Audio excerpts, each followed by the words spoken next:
Olá, turma! Dando continuidade à nossa unidade Gestão de Processos e Logística, hoje nós vamos ver o assunto Recebimento, Armazenagem e Expedição. Vou colocar o conteúdo aqui e, aproveitando que vocês já fizeram uma leitura prévia do material, nós vamos avançar. Então eu vou fazer uma introdução ao assunto para depois esmiuçar aí a área de recebimento, o que tem dentro da armazenagem, inclusive as estruturas, como nós já discutimos algumas coisas na aula anterior, e a parte de expedição. Turma, eu gosto muito dessa ilustração. Ela reflete muito bem um ambiente de logística, uma área de armazenagem, incluindo as três áreas que eu comentei anteriormente aí, o recebimento, a armazenagem e a expedição. Olha só, eu tenho uma definição aqui, armazém almoxarifado. Posso utilizar essas duas nomenclaturas, tá? Então eu posso chamar uma área de logística, no qual eu tenho a guarda do meu material de armazém, ou de almoxarifado também. O que de repente pode diferenciar essa característica é o tamanho dessa estrutura. Normalmente armazém é utilizado para ambientes maiores, para a guarda de grandes quantidades, de grandes volumes. E almoxarifado normalmente é utilizado para ambientes menores, também para a mesma função, para a guarda de materiais. Sendo que dentro de um armazém, por exemplo, eu posso ter um pequeno almoxarifado de materiais de limpeza, por exemplo, de materiais de manutenção. Posso sim. Então, pode ser que você trabalhe em uma empresa no qual esse ambiente de logística eles chamam de almoxarifado, outra empresa eles podem chamar de armazém ou até depósito. Porém, essa nomenclatura armazéns gerais e depósito fechado, ela tem uma diferença sim, que está ligada à área contábil da empresa e principalmente a questões fiscais da empresa. Mas esse não é o nosso foco hoje, o nosso foco é entender como eu organizo esse ambiente aí de logística. Vamos lá. Vou ler aqui a definição.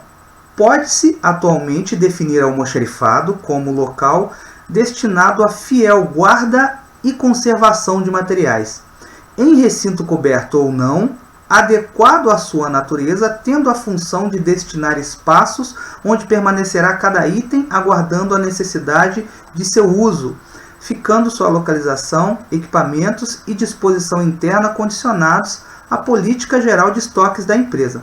Olha, turma, essa definição é muito boa, ela é robusta, ela explica muito bem o que é um almoxarifado, porém tem um tópico muito importante que eu gosto nessa definição aí.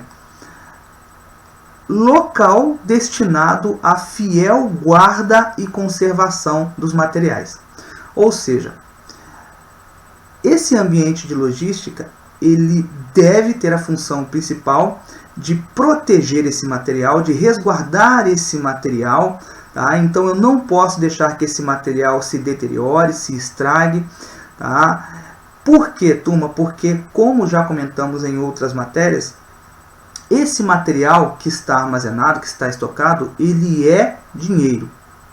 Ele não é dinheiro em espécie ainda, porém ele tem promessa de se converter em receitas para a empresa, em dinheiro entrando para a empresa, com a venda, tá, para o cliente externo, com a expedição desse material de armazenagem para um componente para a fabricação de um produto da empresa.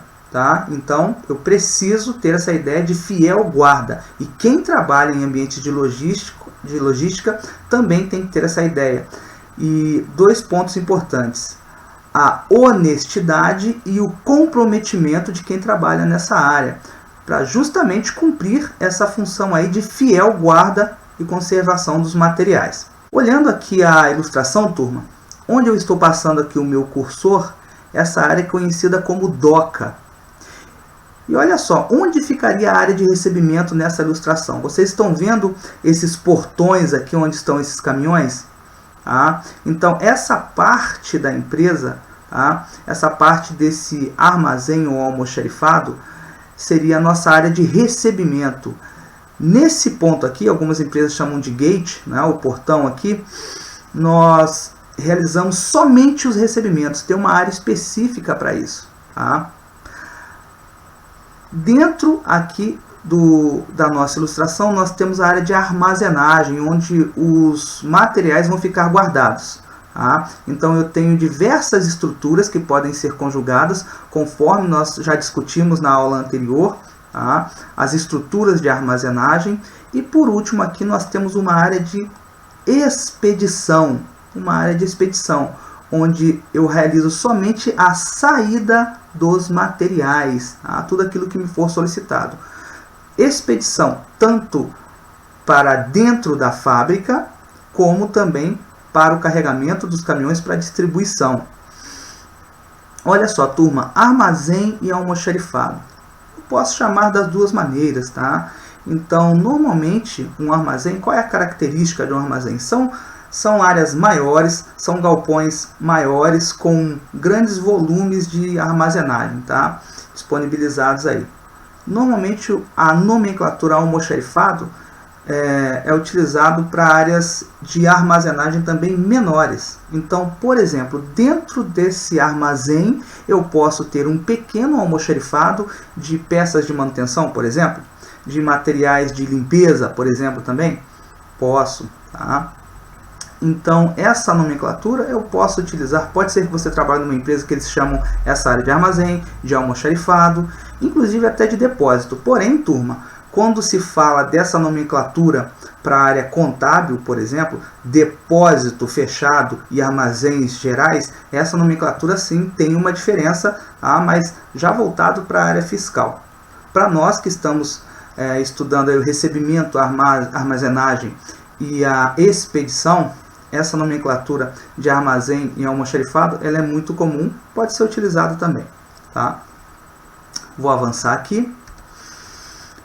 Turma, observem por gentileza essa estrutura, armazém ou almoxarifado. Conforme eu comentei com vocês, não precisa inventar a roda.